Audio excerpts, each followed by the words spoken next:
Hola, ¿cómo están? Nos encontramos otra semana más aquí en Voz Alta por las plataformas de USTV. Estoy transmitiendo desde Guadalajara, México, para todo el continente y el mundo. Y quiero saludar al equipo que hace posible este programa. Desde Santiago de Chile, allá en los estudios de USTV, están trabajando detrás de esto, especialmente Paula Ábalos, a quien le envío un caluroso afecto. Abrazo. Somos la red de televisión de las universidades del Estado de Chile con mayor cantidad de contenidos culturales, educativos y científicos del país, los que divulgamos y difundimos a través de www.ustv.cl.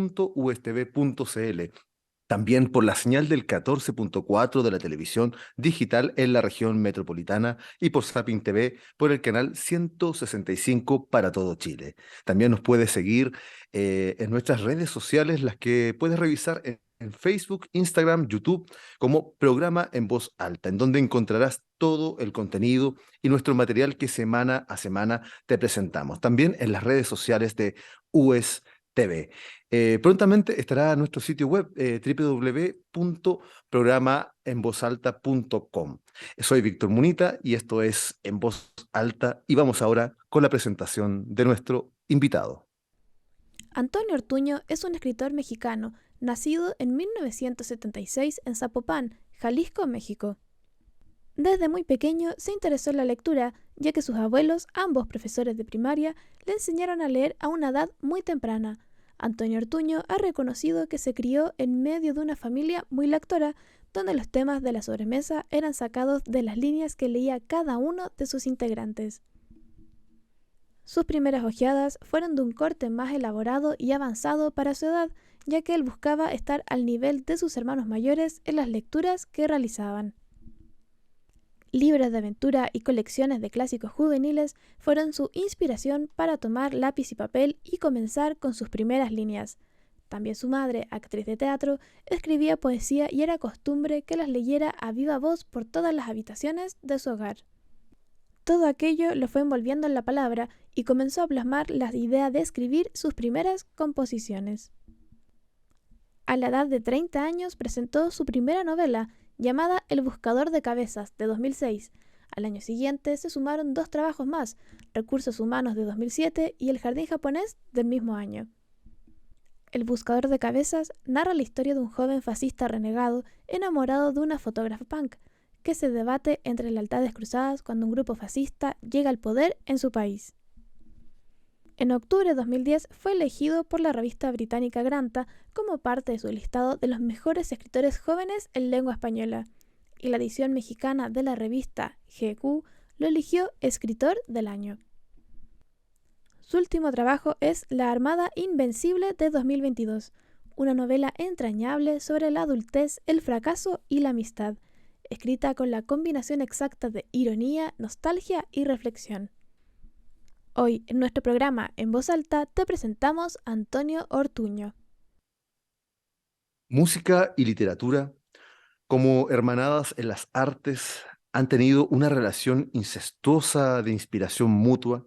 Históricamente son muchos los ejemplos donde escritores de todas las épocas han alabado la iluminación de Euterpe, la diosa de la música, la musa musical, pues como sentenció Víctor Hugo, la música expresa todo aquello que no puede decirse con palabras y no puede quedar en el hermoso silencio de las creaciones musicales.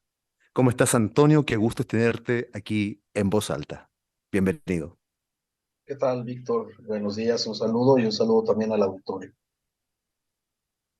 Qué gusto tenerte acá. Estoy de verdad muy contento de poder entrevistarte en esta ocasión.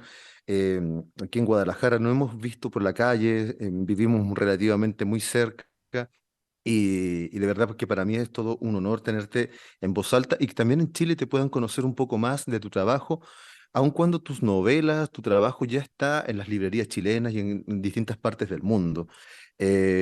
Para mí me pasó algo muy, muy bonito que estaba en Durango y fui a la premiación del premio Nelly Campobello el año 2018, en donde te premiaron a ti por la vaga ambición, esta obra dramática.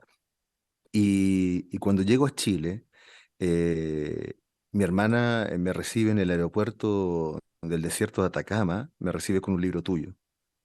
Fue para mí bien significativo porque dije estas cosas, a rato uno le da unas condiciones como de eh, anormalidades, como que algo pasó acá, algo ocurrió, pero para mí fue bien impactante esa conexión que se dio y además con el tiempo conocí a tu hermano Ángel Ortuño, un gran poeta, con el cual también compartí muchísimos momentos. Entonces, siempre he pensado en tu obra, en tu familia, y también quiero que la gente en Chile conozca un poquito más de dónde viene estas ganas de escribir, esta vida familiar, porque dijiste que desde niño había una salvación en la escritura. Sí, es verdad y creo que es algo que desde luego viene antes de mí mismo y me trasciende. Mi madre escribía poesía, fue actriz a escala, digamos, amateur en grupos universitarios. Ella había nacido en España y provenía de una familia que vino a México después de la Guerra Civil Española sus padres, mis abuelos, pues eran profesores y eran gente de muchas lecturas. Eh, Viajaron con una pequeña biblioteca a pesar de las enormes complicaciones que representaba trasladar, pues se vinieron con un maletón de libros a México y aquí en casa siempre hubo pues biblioteca y tanto mis abuelos como mi madre, como la hermana de mi abuela, en todos lados había una biblioteca enorme. Y eso significó que aunque atravesamos por varios problemas económicos y mucho tiempo, incluso en mi infancia, no tuvimos televisor en la casa, se fundió en una tormenta y tardó mucho tiempo mi madre en comprar otro, pero libros siempre hubo y libros de todo tipo, ¿no? Mi madre leía mucha poesía, le gustaba desde luego mucho el teatro. Mi hermano Ángel, de quien hablabas hace un rato, que fue también un excelente poeta y siempre un gran lector. Mis otros hermanos, desde luego, también con sus propias lecturas. Mi hermano mayor, que es científico y además muy aficionado a las novelas de aventuras, por ejemplo. Y bueno, pues yo crecí en una familia en la que a la hora de la comida, pues se hablaba de lo que estaba leyendo cada quien, ¿no? Más que hablar de las canciones de moda o del programa de la televisión o de las caricaturas, pues hablábamos de libros pues uno no sale impune de una familia así. Y yo también comencé a escribir muy pronto, desde la infancia, como algo básicamente de juego, algo lúdico, algo recreativo, porque nunca tuve una distancia olímpica con respecto a la escritura, no me parecía que fuera algo inalcanzable o que solo le perteneciera a las personas que tienen 6 posgrados o a la aristocracia, ni mucho menos. Mi madre escribía, mi hermano escribía, mis abuelos habían escrito cosas. Eh, Era sencillamente otra de tantas actividades a las que uno se podía dedicar, ¿no? Y me imagino que desde luego, pues es un caso hasta cierto punto inusual, pero pues es de donde provengo y yo en realidad, pues no sé, a una edad relativamente temprana, pues había leído un montón de libros de los que pues muchos amigos o conocidos o colegas incluso, pues fueron conociendo pues en la adolescencia, en la juventud, etcétera, pues yo me los había echado mucho antes, pues porque estaban ahí en casa, ¿no? Porque estaban ahí en la lista, porque alguien de mi familia hablaba de ellos y pues yo los leía. Eh, Me parece que esa cercanía con la literatura, yo no sé si eso estará bien o mal, pero al menos nunca me ha generado, insisto, esa especie de distancia mitológica ante las letras. Nunca me pareció, insisto, algo sagrado y medio inaccesible y que le perteneciera solo a la casta sacerdotal o a los iniciados, sino algo con lo que uno se podía divertir, ¿no?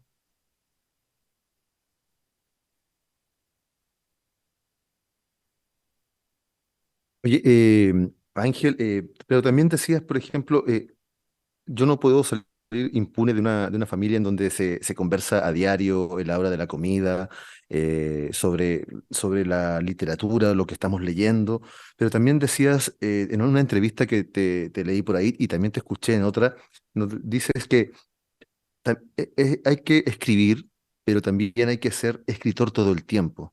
Dice, es como esta dualidad de querer, una forma de dedicarse a la escritura, pero hay que también demostrar algo afuera. ¿Cómo te llevas con eso? También con la relación de la fama también, porque desde los 30 años hasta ahora has tenido un periodo corto de tiempo, pero con gran cantidad de libros. Creo que son más de 20 libros que llevas publicados y te tienen que relacionar con esta fama que no solamente te lleva al hecho de escribir como se piensa, que la gente está escribiendo y que alguien te va a editar y te va a publicar, pero tienen que hacer un montón de trabajo alrededor del escritor. Sí, es verdad que hay una parte del trabajo que es la, llamémosla así, vida literaria, que consiste en que no solamente escribes y pues un editor tiene a bien sacar el libro y entonces uno vuelve al escritorio y escribe otro libro. Suena muy sencillo, pero no funciona de esa manera, porque pues desde luego hay muchas cosas alrededor, ¿no? Y que es la difusión cultural y también la promoción, que las dos cosas están de alguna manera entreveradas y a veces es un poco pues difícil distinguir una de otra y siendo sincero, las dos son fastidiosísimas para mí como autor. Realmente a mí lo que me gusta es estar en mi estudio, ¿sabes? Aquí están mis perros, aquí tengo mi ventilador cuando hace calor, mi calefactor cuando hace frío, y es donde realmente siento que soy escritor. El resto del tiempo, pues no, depende del día, desde luego, pero no es algo que lleve tan bien, porque no es algo que yo hubiera querido hacer cuando solamente era un lector, que desde luego es una etapa mucho más civilizada. Yo no quería dar entrevistas, yo no quería ir a conversatorios como se dan en llamar ahora, ni a mesas redondas, ni cruzar el mundo para ir a hablar 45 minutos a una feria del libro y estar respondiendo luego otras tantas entrevistas, que a veces son estupendas y a veces puedes hablar con alguien que también está entusiasmado por la literatura, que lee, con quien puedes intercambiar, y en ocasiones pues es alguien que tiene un montón de trabajo encima y que lo que quiere es terminar lo más rápido posible, no leyó el libro, te entrevista sobre la contraportada o sobre el color del cintillo del libro, y eso desde luego pues es mucho menos interesante, ¿no? Yo fui periodista muchos años y desde luego pues comprendo que en muchas ocasiones pues se entrevista desde el desconocimiento, pero pues por obligación, porque te acaban de dar el libro en ese momento, o te lo asignaron la noche anterior o esa misma mañana y hay que salir del paso. Pero estando de este lado, pues es bastante ingrato, ¿sabes? Pasar por todo eso.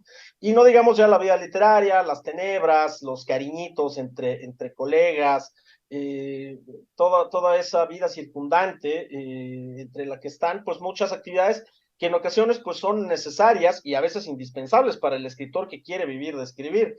Por ejemplo, pues dar clases o talleres, por ejemplo, pues escribir artículos que pueden ser o no literarios, pero pues tienes en algún momento cierto acceso a tribunas públicas como medios de comunicación y tal. Desde luego eso también te empieza a acorralar en ciertos términos políticos, a definirte en unos sentidos o en otros sentidos, y todo eso es extraliterario. Como lo son los premios y las becas, pero pues cuántas tinta y cuánta saliva y cuántos tecleos no desperdiciamos en todo eso, que no es propiamente literatura, ¿no? Hay gente que piensa que vive metida hasta las orejas en literatura, pero que en realidad no lee libros, que en realidad se sabe todos los chismes de todo el mundo, sabe quién ganó qué premio, sabe quién está enojado porque no recibió tal beca o tal residencia, sabe quién sale con quién o quién salió con quién y quién más está enojado por eso, pero en realidad nunca llega al texto y a los libros, ¿no? Y la verdad es que es toda esa parte que puede parecer gigantesca y que tiene todo un tinglado enorme alrededor, sobre todo en esta época en la que hay editores que seleccionan a los autores pensando en cuánta gente los sigue en redes, por ejemplo, o que al menos toman en cuenta cuántos seguidores en redes tiene un autor antes de firmarlo. Eh, caray, pues es de convivencia más difícil para mí con eso, ¿no? Realmente mi relación con la literatura es espléndida, pero lo que yo entiendo como relación con la literatura es ir a una librería, elegir uno, dos o tres libros, llegar a mi casa, sentarme a leer esos dos o tres libros, pensar durante mucho tiempo en ideas literarias y luego sentarme durante mucho tiempo hasta que logro convertir eso en una novela, ¿no? Eh, Esa es la manera en la que yo quisiera relacionarme con la literatura. Pero bueno, está toda esta otra parte que pues también es inevitable y tampoco me dan ganas de hacerle al Salinger y encerrarme en mi casa y no ver a nadie. Lo trato de tomar con humor y digamos en la parte que me corresponde, pues con cierta escala de profesionalismo, pero no es algo que me divierta ni que me agrade particularmente. Hace tiempo que no escucho a un autor que he entrevistado o autora que diga que se siente contento o que esa parte de la literatura es un placer hacerla, pero parece ser que muchos y muchas escritores emergentes como que a lo que aspiran de algún modo, sin conocer de alguna manera el proceso del trabajo riguroso que debe mantener un escritor. Bueno, a veces puede pasar. También yo no quisiera caer en Ujú. algo que incluso cuando yo era hasta cierto punto un escritor joven, la verdad es que nunca me sentí un escritor joven porque cuando se publicó mi primer libro estaba yo a punto de cumplir 30 años. Tardé mucho en estar lo suficientemente conforme con un manuscrito mío como para buscarle editor. Mientras que algunos amigos a los 19, 20 años ya estaban publicando, bueno, pues yo me esperé un decenio más y afortunadamente no me he arrepentido nunca por mi decisión de esperar. Pero cuando yo era joven también, pues había gente que tomaba animadversión contra uno y te ven siempre como arribista por el hecho de haber publicado un primer, un segundo libro. Bueno, pues yo no estaba antes porque era joven, pero pues ahora ya estoy, ¿no? Y este es mi libro y juzga el libro por lo que hay en él, ¿no? No por quién soy yo. Siempre se corre el riesgo, ¿sabes? De ver a los jóvenes como arribistas y porque están interesados en otras cosas, porque tienen otro tipo de referencias y otro tipo de lenguaje. Yo no quiero caer en eso, pero también es muy cierto lo que dices, que hay gente invirtiendo de lo que hablábamos antes, que no quiere escribir sino ser escritor. Gente que anhela tener una página en Wikipedia en la que se hable de sus etapas y de su vida, que lo que más les emociona es ser ellos mismos los que pongan así en Wikipedia, ay, se sabe poco de su vida, no se deja ver en público, pero van y lo escriben en Wikipedia, ¿no? Para que todos nos enteremos, que quieren ser un personaje, y no pues un escritor, porque un escritor, ya sea que te pases 5 años dándole vueltas a una novela y a su estructura y al lenguaje y dándole forma a ese organismo enorme de 120,000 palabras, o ya sea que escribas poesía y escribas estos textos más breves, pero que también comportan un proceso intelectual arduo y que no está tampoco fácilmente al alcance de cualquiera. No se escriben 20 poemas en un día y quedan tal cual y al día siguiente escribes otros 20. Eso es imposible, es una decantación de lenguaje, de ideas, de muchas cosas. Sin pasar por eso, pues desde luego que difícilmente te puedes decir escritor. Pero eso es como tú y yo entendemos la escritura, no necesariamente todo el mundo lo entiende así. Hay gente que la entiende como show business, y en muchas ocasiones, pues como una plataforma y una lanzadera, como se usan ahora las cosas. Hay mucha gente en esta época, porque así está construida esta época, que lo que quiere es ser famosa y que no le importa tanto de qué manera se vuelva famosa. Puede ser porque pues tiene un físico descollante y la siguen por eso un montón de personas en la red. Puede ser porque se la pasa en la red también defendiendo las buenas causas a fuerza de tuitazos, aunque nunca salga a la calle a hacer lo mismo, o sí, pero pues eso no te convierte en un buen escritor tampoco. Hay muchas maneras, ¿no? Deportistas que acaban hablando de política, políticos que acaban escribiendo libros. La gente tiene esta idea como de que toda la fama se interconecta y si sabes hacer una cosa, pues vas a poder hacer todas las demás. Yo no estoy tan convencido de eso caramba, yo siempre me he considerado una especie de estrella de tercera magnitud, no municipal, pero tampoco un rockstar de ninguna manera, y aún así a mí me saca bastante de quicio el que de repente alguien, no sé, en la red hable de mí como si fuera un figurón o algo por el estilo, y diga, ay, esos autores consagrados, que tal o cual cosa, y me ponga a mí de ejemplo, pues a mí me inquieta bastante, ¿no? La verdad es que yo quisiera como persona ser bastante anónima, y en todo caso pues mis libros se lean, ¿no? Y que la gente tenga el acercamiento a lo que escribo.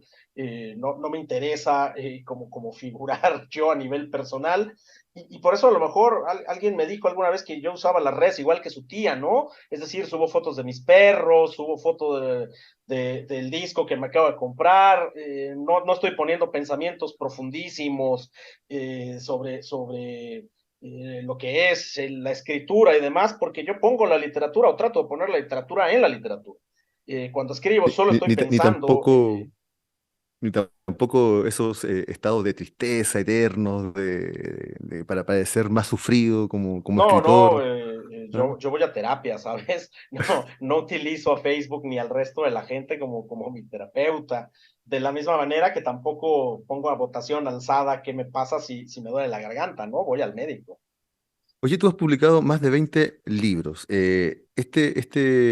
Proceso de publicaciones, que son bastantes, muchas veces se critican por la cantidad de cosas que se van haciendo como sin un momento de espera, pero también entiendo que los escritores y las escritoras tienen sus procesos también, sus tiempos. O sea, ¿cómo ha sido esa relación con el medio literario? Cuando te dicen, oye, ¿cuántos libros has publicado? Has publicado bastante. ¿Y cómo tú te relacionas con eso? Claro, a ver, pasan dos cosas. Por un lado, que hay gente, sobre todo la que no sabe quién le pagó a Locas y no entiende cómo funciona esto, que confunde los tiempos editoriales con los tiempos de creación, que son Ujú. cosas completamente distintas, ¿no? Eh, Puede suceder que porque las editoriales tienen sus propios calendarios y su propia manera de hacer las cosas, en un año aparezcan 3 libros tuyos. Eso no quiere decir que los hayas escrito los 3 sobre las rodillas en los 6 meses anteriores. En muchas ocasiones son textos que ahí estaban y que duraron mucho tiempo, ahí un poco como en una especie de estado de crisálida, hasta que llega el momento en que pues, los terminas y están suficientemente bien para que los vea el editor, y a veces los tiempos editoriales son muy largos. A mí me ha pasado entregar un manuscrito y sabiendo que van a pasar 6 u 8 meses antes de que aparezca publicado, y me ha pasado entregar un manuscrito sobre la hora, y en el momento en el que va a pasar directamente a corrección y revisión, y está prácticamente el imprentero mirando el reloj y viendo a qué horas le entregan ya el original, ¿no? Son muy diferentes los tiempos de creación de los tiempos editoriales. Y eso solo lo entiende quien publica, porque desde fuera, pues lo que piensas, un poco ingenuamente como los niños, pues es que lo que estás viendo en la pantalla acaba de suceder en ese momento y lo hicieron nomás para que lo veas tú en la pantalla. Sí, yo he publicado 20 libros, pero habría que hacer como una clasificatoria. 2 de ellos son cuentos infantiles, que son relatos realmente muy breves, de unas 3 o 4 páginas nada más, y que yo escribí para mis hijos, que se terminaron convirtiendo en libros infantiles porque hubo interés de un editor para hacerlo, pero son álbumes ilustrados que crecen, pero por el trabajo de un ilustrador también. Eh, pero eso no significa que yo me haya pasado 3 años en ese cuento infantil al mismo tiempo que sé otras 20 cosas, ¿no? Eh, También he publicado 4 libros de cuentos originales y una antología de esos cuentos, pero bueno, la antología realmente, pues es irte un fin de semana a revisar tus propios cuentos y ser bastante honesto y decir estos son los mejorcitos, ¿no? O los que más me gustan. Y esos 4 libros de relatos, bueno, el primero apareció publicado en el año del Señor 2007, pero pues reunía un montón de cuentos que yo había escrito antes, incluso desde años antes, no lo acababa de escribir en el momento en que apareció publicado. Y el segundo libro todavía tenía cuentos de los que no habían aparecido en el primer libro porque temáticamente no encajaban en ese primer libro, que apareció ya en 2010, es decir, había cuentos de muchos años antes, precisamente por esto que mencioné. Yo tenía mucho material escrito cuando comencé a publicar, porque comencé a publicar a los 30 años. Mis 2 primeras novelas, pues escribieron incluso durante una época más o menos al mismo tiempo. Tardé tanto con la primera y también aprendí tanto con la primera que empecé a escribir la segunda cuando todavía no me deshacía del primer manuscrito, porque así se traslapan a veces los tiempos de la creación. También tengo novelas juveniles que yo al menos las trabajo de otra forma completamente distinta, con un programa de trabajo como muy claro, una historia muy clara, casi como si filmara una película, con una ruta así crítica, con ensayos de lenguaje bastante claros y que esas sí las escribo relativamente rápido, en unos 6 meses, pero en general mis novelas no hay ninguna que haya durado menos de 3 o 4 años con ellas, ¿no?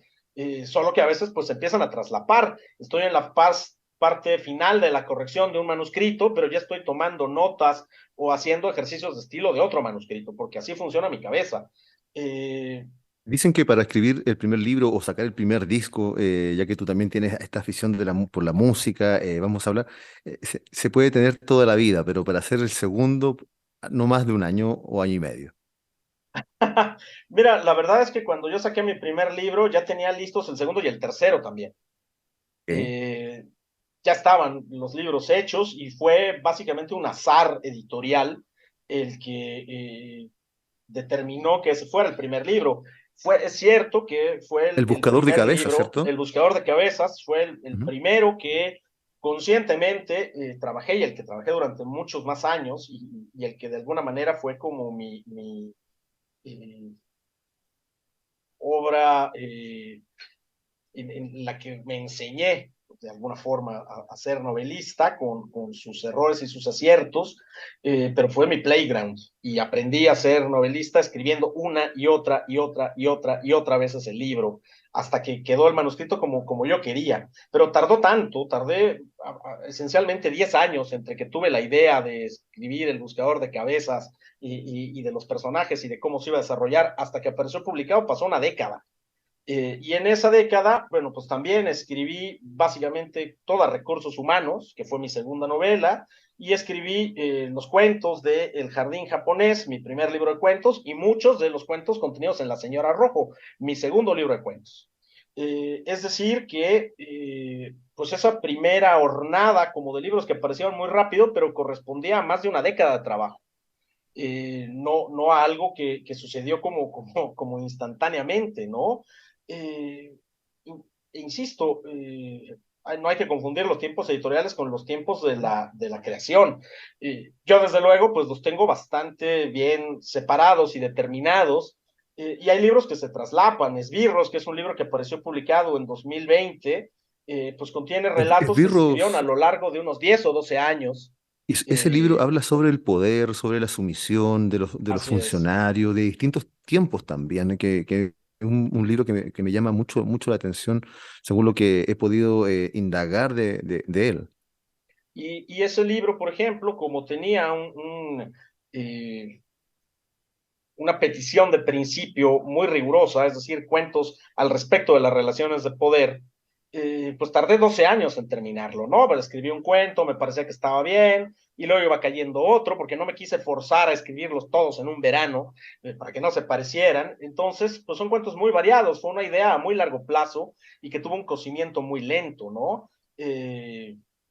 Entonces, no sé, me parece que realmente es un reclamo entre absurdo y absolutamente amateur, porque por otro lado, Sí, no por sé, supuesto. Balzac escribió 70 libros, yo nunca voy a alcanzar ninguna clase de cifra similar. No es que yo esté diciendo que sea Balzac, lo que digo es que publicar mucho o publicar poco, pues depende. Yo afortunadamente llevo unos 12 años en que me he podido dedicar de tiempo completo a la escritura creativa. He tenido algunas otras actividades, pero mi actividad principal es la escritura. Y pues desde luego que eso, si no eres un holgazán y si no eres un timador, o alguien Claro, tan profundamente imbuido en problemas mentales que solo tengas 5 minutos disponibles para escribir al año, pues es más probable que puedas terminar más libros, ¿no? Y antes fui más improductivo y tardé más tiempo porque tenía que ir a una oficina, porque estaban mis hijos más pequeños y porque tenía otras cosas igual o más de importantes que la escritura en las cuales concentrarme. A partir de que abrí todo un pedazo de mi vida y de mi agenda exclusivamente para la escritura, pues he podido terminar con muchos proyectos. Y si tuviera incluso más disciplina de la que tengo, ya habría terminado otras 2 o 3 novelas. La verdad es que yo sé lo que voy a escribir de aquí a 10 años, ya tengo todos los proyectos, algunos medio avanzados, otros solamente unas notas, otros solamente en la intención, pero ya sé cuáles van a ser mis siguientes 3 o 4 o 5 libros para los próximos 10 años y ya estoy trabajando en ellos. Y eso no significa que los voy a escribir todos en 2 o 3 meses y los voy a publicar todos al mismo tiempo. Oye, me llama la atención, por ejemplo, El Buscador de Cabezas lo califican como un libro de terror político y hay un comentario por ahí en una entrevista que dice cómo se puede hacer cierta ironía y humor en medio de este terror político. Eh, y además hay un movimiento que a mí que me causa mucha gracia por lo que está viviendo también mi país, Chile, hoy día con con nueva constitución en donde está liderado por la ultraderecha. Y entonces estos nombres fantásticos que son capaces de crear en ciertos movimientos políticos, especialmente de ultraderecha, por ejemplo, tú pones un movimiento que se llama Movimiento de Ultraderecha Manos Limpias. Y me llama la atención porque es una frase muy que se escucha en la calle, ¿ah? Y le llega muy rápidamente a la gente. Entonces pensaba en cómo te conectas con el lenguaje de la gente para llevarlo a tu literatura. ¿Estás constantemente escuchando o es algo que estás buscando? O es algo que se te da siempre ese tipo de forma de conectarte con la gente? A mí a lo largo de la vida me imagino que nos sucede a todos, que hay unos ciertos temas que ya sea por encanto o por repulsión te fascinan, ¿no? Porque también lo horrible nos atrae en muchas ocasiones. Por eso hay gente que escribe historias de terror. A mí las historias de terror sinceramente nunca me han interesado y me dan más bien risa que miedo, pero entiendo la fascinación que para muchos lectores y sobre todo para muchos colegas pues implica el escribir historias que están organizadas en torno al miedo, ¿no? En torno al asustarse, al sentirse agredido, al sentirse en peligro. Y a mí hay temas que me han fascinado y que por eso los he ido dando seguimiento a lo largo del tiempo, porque los noto que ocurren como fenómenos en la gente a mi alrededor o en cierta gente a mi alrededor, porque son temas que me afectan de manera personal, como por ejemplo la migración, siendo yo descendiente de migrantes, como por un gusto personal directo y un interés personal directo, como ahora que escribí sobre metal. Y en este caso específico, el tema de la ultraderecha, pues es uno de esos que me han fascinado a lo largo del tiempo, como decía, por repulsión. Eh, por una historia que empieza de manera personal. Mi abuelo fue republicano durante la Guerra Civil y ya sabemos quién era el otro bando. Y por esa guerra civil, en buena medida, pues es por la que yo existo, ¿no? Por mi familia se tuvo que ir de España y acabó acá en México.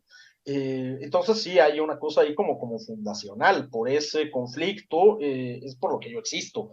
Desde luego que uno podrá buscar los efectos mariposa en donde quieran y son un montón de cosas por las que uno termina existiendo, pero esa es muy inmediata. O sea, mi familia, jamás nadie de mi familia se ha ido de España en no sé cuántos siglos, además son manchegos y han estado en el mismo pueblo desde el año 1200 que se tienen registros, y mi abuelo y su familia se terminaron yendo, mi abuelo, mi abuela, mi madre, mis tíos, porque mi abuelo fue republicano. Eh, y de ahí ese inicio como de esa fascinación horrible por los otros, ¿no? Por los que en cierta medida echaron a mi familia de España y terminaron generando por un carambola el que yo existiera.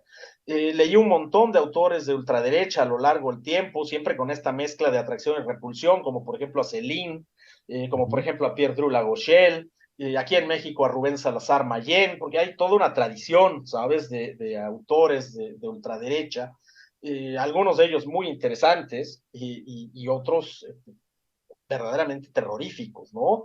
Eh, y la mezcla de eso más la observación, siendo yo y viviendo yo en Guadalajara, en una sociedad muy conservadora, muy tradicionalista y muy permeada de ideas clasistas y racistas, aunque generalmente muy maquilladitas para ser como presentables, pero para mí fue relativamente fácil, aunque luego tardara mucho en escribirla, pero imaginar esta especie de comedia negrísima en la que pues eso se radicaliza y esas personas que se las van dando de buenas personas y de gente normal y de gente como uno, pues si les das dos vueltas de tuerca, terminan siendo unos protonazis, ¿no? Eh, de ahí surgió, por esa especie de fascinación malsana y también por la constatación de que los radicalismos se parecen mucho más de lo que les gustaría aceptar a unos y a otros, ¿no? En realidad los radicalismos se parecen mucho y como bien decía en algún momento, aunque en otro contexto, Walter Benjamin, pues a veces el antifascismo incluye al fascismo en sí.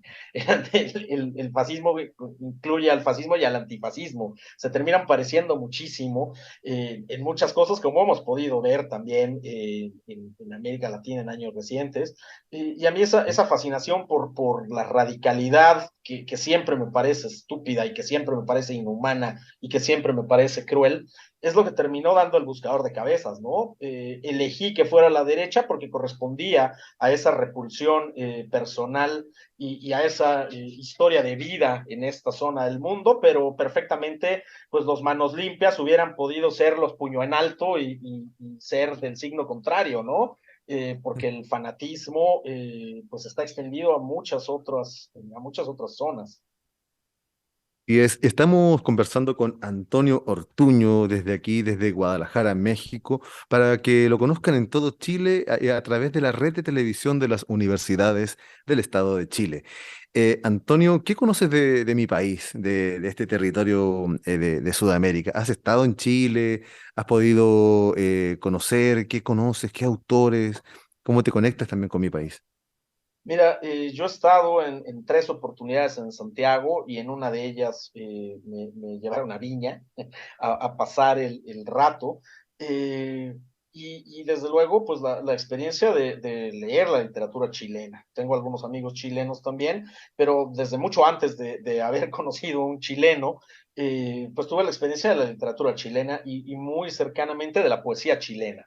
Eh, por el hecho de tener un hermano poeta que además siempre fue un estudioso de la poesía de América Latina, pues desde relativamente pequeño yo conocí, por ejemplo, la obra de Raúl Zurita, la obra de Gonzalo Rojas, de Huidobro, que fue una de las fascinaciones juveniles de mi hermano, y a partir de ellos, pues de más poetas, ¿no? Porque mi hermano era una máquina de encontrar nuevos y nuevos poetas chilenos, y desde luego Chile es una máquina de producir poetas, ¿no? Mucho más que narrativa, debo decirlo, es decir, sí leí en su momento a Edwards, obviamente Bolaño, que es un escritor con este injerto mexicano por haber pasado tanto tiempo aquí y sobre todo por haber escrito tanto de México, pero realmente pues mis inclinaciones siempre estuvieron mucho más por la poesía chilena, ¿no? Y de lo que yo fui descubriendo un poco con el paso del tiempo, recuerdo la fascinación cuando leí un poemario de Diego Maquieira, Los Sea Harriers, que me dejó deslumbrado y que hasta la fecha es uno de mis libros de poesía favoritos, sin etiquetas ni de épocas ni de nacionalidades. Es uno de los libros que más me fascina y el único libro que en alguna ocasión después de haber bebido mucho vino quise leer en voz alta para asistentes a una fiesta. Es la única vez que me ha sucedido en mi vida que les quise leer un fragmento de los Sea Harriers a la gente que estaba bebiendo conmigo un día. No sé, gente como Yanko González, como Gladys González, Bruno Vidal, con quien en algún momento, justo cuando estaba escribiendo El Buscador de Cabezas, ese discurso de él en el que retoma como en primera persona a personajes poéticos, a voces poéticas como de torturadores y todo eso, Ujú. pues me resultó un material muy valioso para mi novela y tuve la oportunidad luego de conocerlo en Santiago de Chile, todo un personaje. Ujú. Eso es lo que para mí representa Chile y cada visita a Chile, pues es regresar con un montón de libros de poesía, ¿no? Nuevas recomendaciones de amigos y cosas que yo me voy topando por el camino.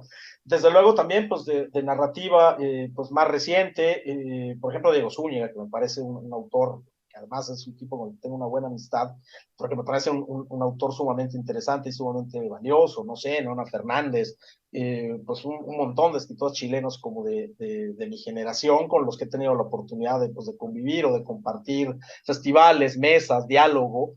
y desde luego, pues también uno así va conociendo una literatura también, ¿no? Junto con tus contemporáneos. He estado en muchas mesas, no sé, con Andrea Heltanovich, por ejemplo. En fin, que hay un montón de autores, pues como de mi generación, con los que pues, he tomado contacto y he leído, ¿no?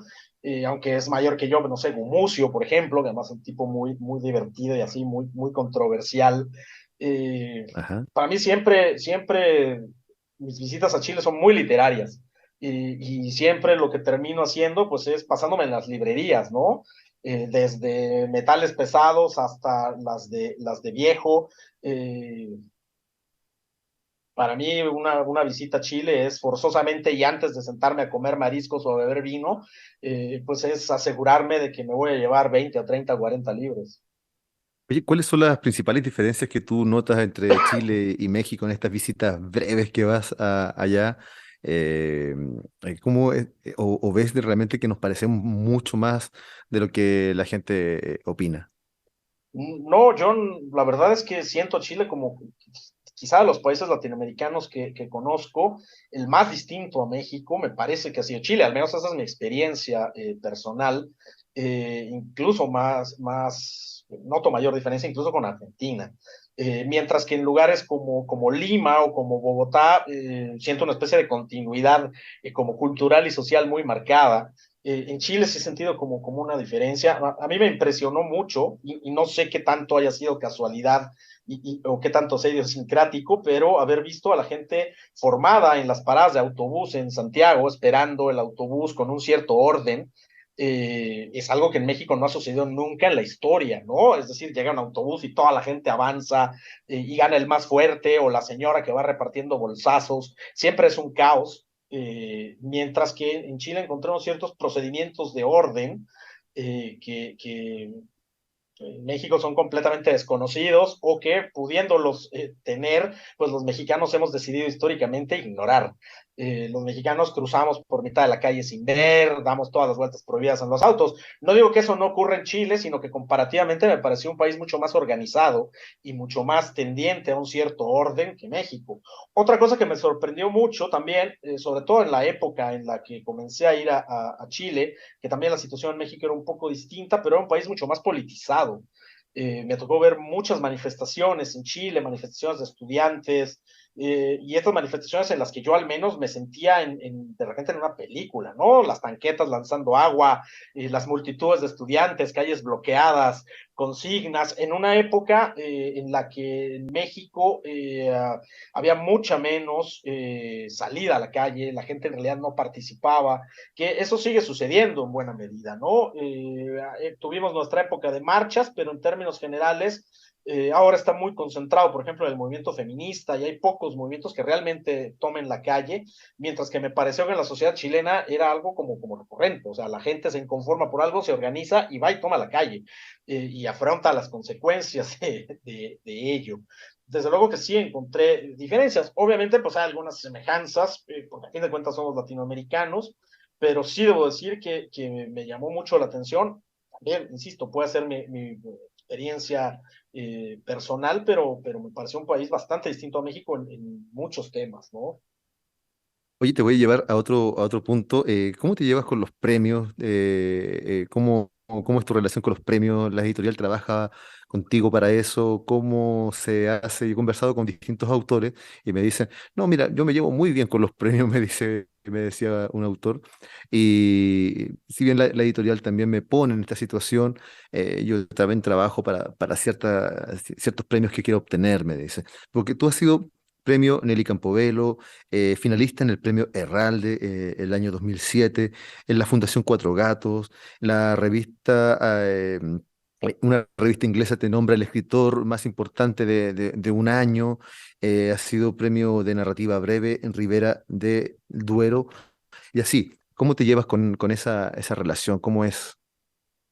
Pues no, la verdad es que pues, no sé qué tratos tengan algunos autores con las editoriales, pero a mí las editoriales nunca me han ofrecido premios. La verdad es que me gustaría y no sé cómo me negaría a que me dieran un premio. Es decir, en mi Má- más carácter bien, más bien los de, llevan de a como a concursar a lugares, o sea, como que les buscan la forma ya, de... ya, claro, pues la verdad es que yo nunca he tenido como esa idea. Eh, pues no, yo quizá lo veo de otra forma, pero tampoco estoy en contra de los premios, al contrario, cuando me han dado premios, pues he sido muy feliz, y cuando he sido finalista de los premios, pues he sido muy feliz por ser finalista y muy infeliz por no ganarlo. Mentiría si dijera lo contrario. Eh, yo la primera vez que entré a un premio en la adolescencia, concursé en becas aquí en México y nunca obtuve ninguna. Y luego con mi segunda novela me había quedado yo huérfano de editor. Mi editor del Buscador de Cabezas se acababa de ir de la editorial, se había ido de otra editorial y yo había quedado un poco como volando y la metí a concursar al Herralde de Anagrama sabiendo que pues era como comprar un boleto de la lotería, ¿no? Claro. Eh, era imposible para mí que acababa de sacar una primera novela y que en el momento en que mandé eso, pues tenía una novela que había aparecido hacía unos, no sé, 3 meses en el mercado o 6 meses en el mercado.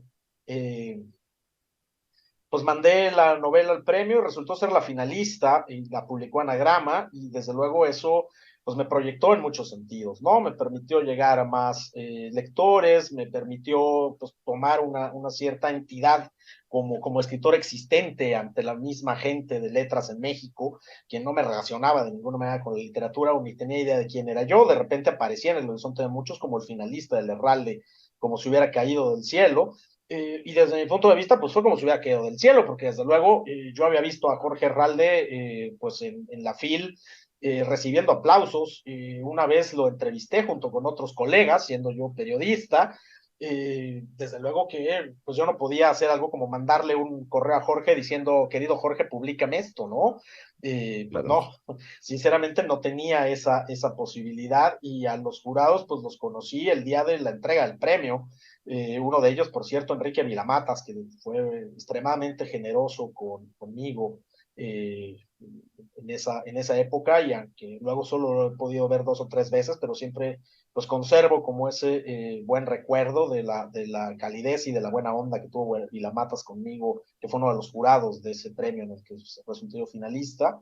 Eh, y después, pues la verdad es que he concurrido a los premios, pues con la esperanza de ganarlos y pensando, pues sí, claro, en la promoción de la obra, pero pues también, ¿por qué no decirlo? En la supervivencia. Los premios, sobre todo algunos, grandotes como el Ribera del Duero, que es el premio de cuento más importante de habla hispana y que tiene una buena dotación económica, pues ese dinero era para sacarme de un lío hipotecario en el que yo estaba Ok. pagando una casa siendo escritor, pues no es precisamente la mejor idea o algo muy fácil. Y el Ribera del Duero pues me permitió salir de esa situación, pero desde luego yo tampoco tenía ninguna clase de garantía de que ese libro fuera a ganar, porque además varios de los finalistas pues eran escritores extraordinarios. De hecho, los dos siguientes premios Alfaguara a partir de ese Ribera del Duero eran finalistas, Patricio Proni y Rodrigo Blanco, que son Wow. excelentes escritores, pues eran finalistas de ese premio, ¿no? Y yo les gané ese premio y luego ellos fueron y ganaron los siguientes dos Alfaguaras, es decir, escritores de primerísima línea, ¿no? Entre otros que fueron finalistas y también escritores muy destacados. Y es algo sobre lo que uno no tiene ninguna clase de control.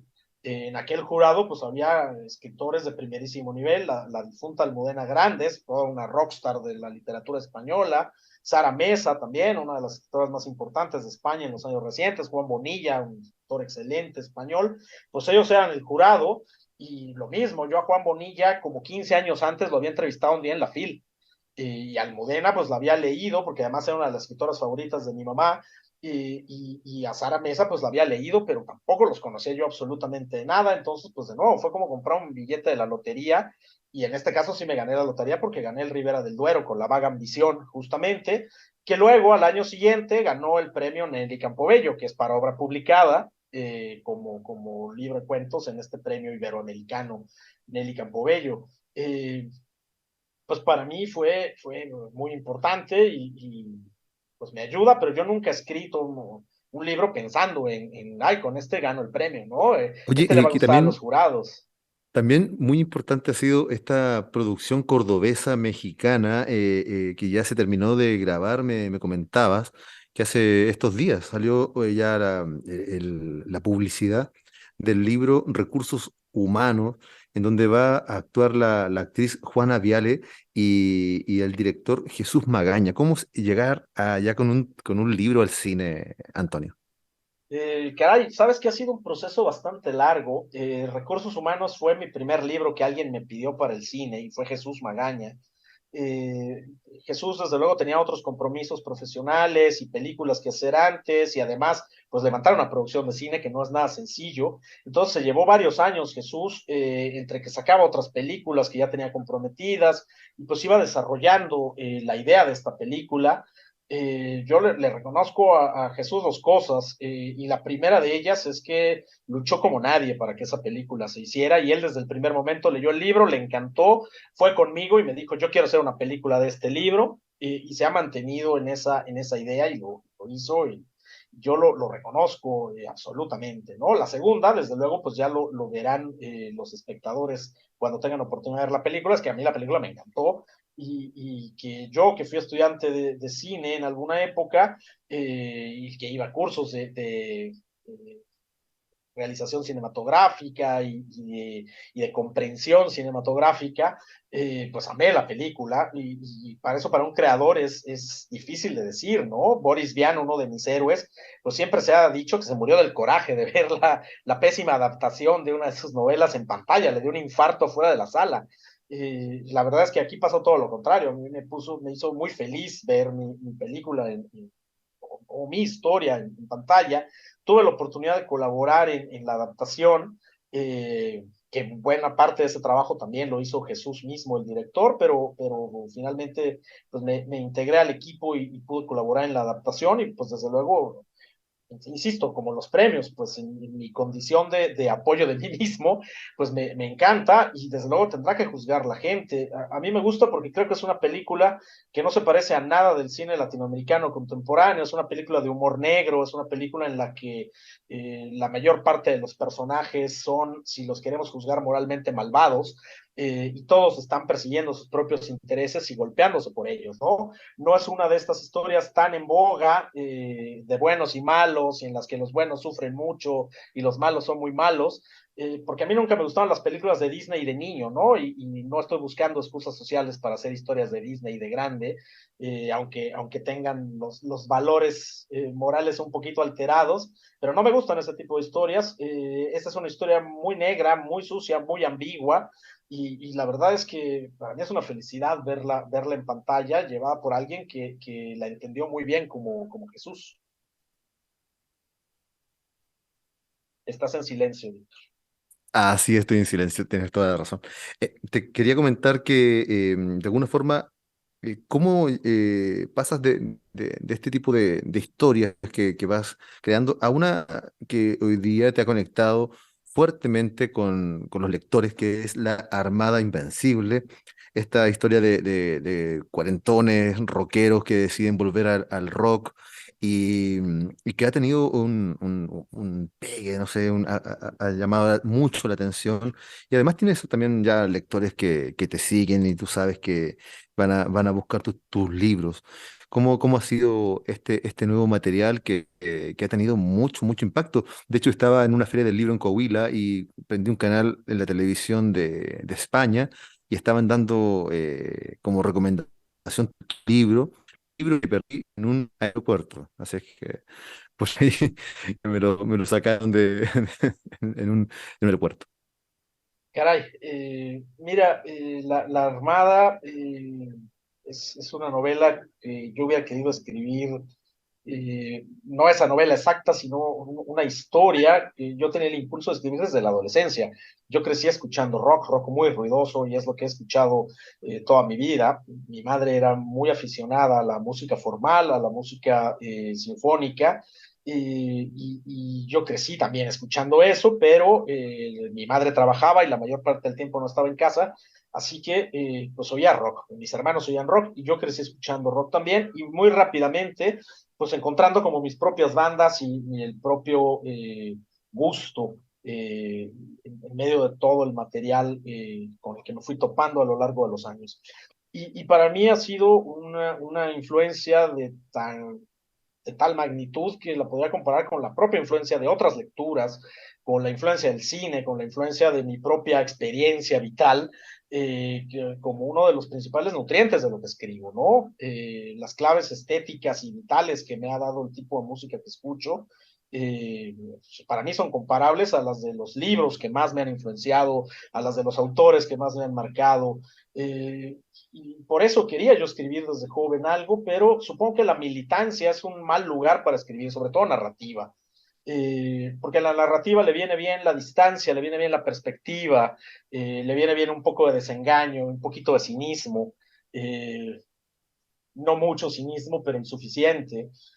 Y creo que eso me dieron los años, la posibilidad en lugar de escribir esta hasta cierto punto estereotipada novela juvenil de rockeros, que hay como un pequeño subgénero en América Latina de ese tipo de novelas, pues esta es la novela de la vejez del rock, ¿no? Es la novela del rockero ya de mediana edad, del rockero que se acerca peligrosamente al medio siglo, y sobre todo de una serie de personajes pues ya rotos por la vida, por la manera en la que a veces nos va tratando la maduración y la acumulación de los años, y que tienen ese gesto de resistencia, de refugiarse pues en su zona de felicidad, de tratar de recuperar ese horizonte perdido, ¿no?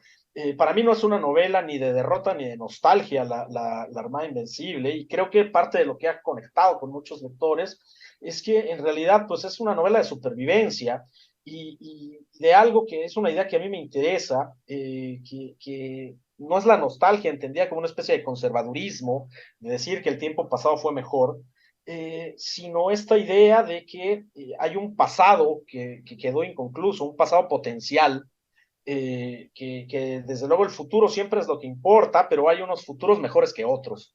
Y el futuro que imaginábamos o que éramos capaces de imaginar cuando éramos jóvenes, siempre puede terminar siendo una potencia, como que nos reviva un poco, ¿no? Desde luego las utopías contemporáneas a mí no me dicen absolutamente nada, y tampoco tendrían por qué decirme, no es mi responsabilidad hacer la novela del reggaetón, que la hagan a los que les gusta el reggaetón, ¿no? Yo tampoco escribí la novela del jazz, que era lo que le gustaba a la gente mayor que yo. A mí me vale tres sorbetes el reggaetón. Directamente no me interesa. Si lo pasan en la radio, le cambio al radio. Eh, Me toca escribir esto porque es lo que quiero escribir y es lo que entiendo y es lo que para mí hace sentido, pero no lo quería escribir como una novela conservadora, como una novela en contra de, sino una novela que entroncara con esa ilusión del pasado potencial, ¿no? Como una novela de resistencia, desde luego, pues plagada de derrotas parciales y de humor negro, pues porque así es envejecer, ¿no? Uno no sale sano del paso del tiempo nunca. Y además el paso del tiempo, pues es el tema en realidad de la narrativa, ¿no? La narrativa se trata de eso, de referir el paso del tiempo. La poesía perfectamente puede ser atemporal y puede estar fuera de cualquier clase de cronología, como una especie de cristal verbal que está aparte del paso del tiempo, ¿no? Y en cierta manera el ensayo también, la discusión de ideas, puede prescindir quizá de la cronología, pero la narrativa necesita el tiempo. La narrativa se trata de contar el paso del tiempo, entonces pues yo me sentí como en casa, haciendo esa novela, sí por el metal, pero sobre todo porque estudiar los efectos del paso del tiempo es de lo que se trata, contar una historia. Y eso pues me hizo Antonio, muy feliz mientras la escribía, ¿no? te quiero dar las gracias por compartir este tiempo con nuestros, nuestros compatriotas en Chile y en distintas partes de Latinoamérica donde se escucha y se ve nuestro programa en voz alta. No, yo te agradezco mucho, Víctor, y bueno, pues ojalá y haya más oportunidad de seguir charlando con el auditorio y pues si tienen la oportunidad de asomarse a alguno de los libros, pues que se diviertan. Muchas gracias, Antonio. Muchas gracias a cada una de ustedes y cada uno de ustedes que sintonizan semana a semana en voz alta. Muchas gracias y nos encontramos la próxima semana.